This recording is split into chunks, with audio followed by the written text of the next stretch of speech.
Second person going home tonight is Anoop Desai. Allison is safe. It's John Jay and Rich. On the line is Anoop. Got kicked off American Idol last week, one of two. He's on the air with us right now. Good morning, Anoop. You're on the air, John Jay and Rich. Morning. How are you? At least you went out with one of the coolest dance moves I've ever seen anybody do. You pulled it off, buddy. Oh, really? Hold on. Which one is that? The group dance that you did when you kind of did your Soul Train line. That was a lot of fun. Anoop, let me remind you, see if you remember who we are. I believe I met y'all just recently. Yes. Do you remember that? Yeah. We were there. We're friends of Paula, and you were about to do the rehearsal. Yeah. And I went up to you and I go, "Hey, Anoop, man, what's up?" And I go, "Hey, by the way, we talk to everybody that gets kicked off, usually the next week." And you were like, "I think you'll be talking to me next week." Aww. Do you remember that? I was joking at the time, but it's good to know that I'm clairvoyant like that. And I was like, I go, "Hey, so then remember this moment right here. I want you to remember right now. Remember this moment. Remember when I said that?" Yeah. He's so weird. I'm sorry. He's a weirdo. The circumstances. So really, you're very powerful. You fulfilled your own destiny in that one sentence right there. I know. Well, I've mastered the Matrix now, so that's why. What a trip it's got to be for you, because you're a relatively sane person to be thrown into the American Idol world. Yeah, that was what my friends and I were joking about. They said, "Hey, it's going to be hard for you," and I said, "Why?" Because you're not crazy. It's going to be weird to be in that area, to be in that arena. But honestly, I really got along with everyone there, and it was one of the greatest experiences of my life. So I'm happy to have done it. I liked one moment on the show that I'm glad that it happened when everybody said, "Ooh, he was too harsh to the judges," and Simon defended you and said, "Hey, you know what? We're kind of mean to you. You can be mean back. That's part of the give and take," and it sort of opened it up that you didn't have to apologize so much. Right. I just, I felt like it was mostly for me too, because I just wasn't comfortable with. I'm never comfortable with losing my cool.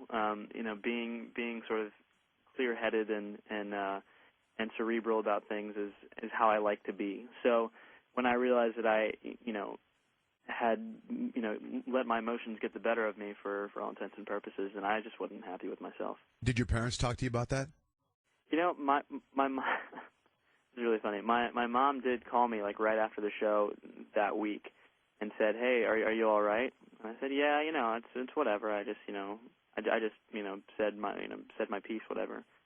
And she said, "Well, yeah, it came off like you lost your cool." And then I watched it back and I was like, "Oh, geez, I probably wasn't." Yeah, dude, because I got mad at you. I was like it's weird because with you I went through stages of like, dislike, like again. In fact, I didn't like you because you said that stuff. And then when I saw you last week and you were like, "Hey man, it might be next week," I was like, I came back on there, I was like, "Man, I really like Anoop. That was pretty cool. He was a pretty cool dude." And then you got kicked out. I was kind of bummed out. Oh, well, yeah, thank you. I mean, and that's a real thing. I mean, when I did that and in fact I heard the interview that y'all did with Paula the I guess couple days after those comments and I think a lot of people assume it's like, oh, they're and which y'all said, it's like, oh, that they're in the spotlight now and they think that they're entitled to something. It's not that at all. It's when you're standing on a stage and you realize that 30 million people are watching you get ripped apart. It's not a fun thing to go through, and you really do revert back to that fight or flight mentality. And for me, it went fight. Right. How did you hear the interview we did with Paula? Online somewhere. Why were you listening to that? Well, because I was not doing what I should have been. I should have been focusing on me at the time. But I honestly, when that happened, I was pretty distraught afterwards, and so I wanted to hear the reaction to it, because I knew that mine was so negative. It's one of the reasons that I felt that it was necessary to how apologize. are you online listening? Like, why? Who told you to go to johnjrich.com and listen to the interview with Paula? Oh no, and I mean, the wonders of Google. Yeah, you just looked it up. And so you look for Paula Abdul talking about Anoop or something like that, just trying to find out what it was. Right. It's weird now that you bring it up.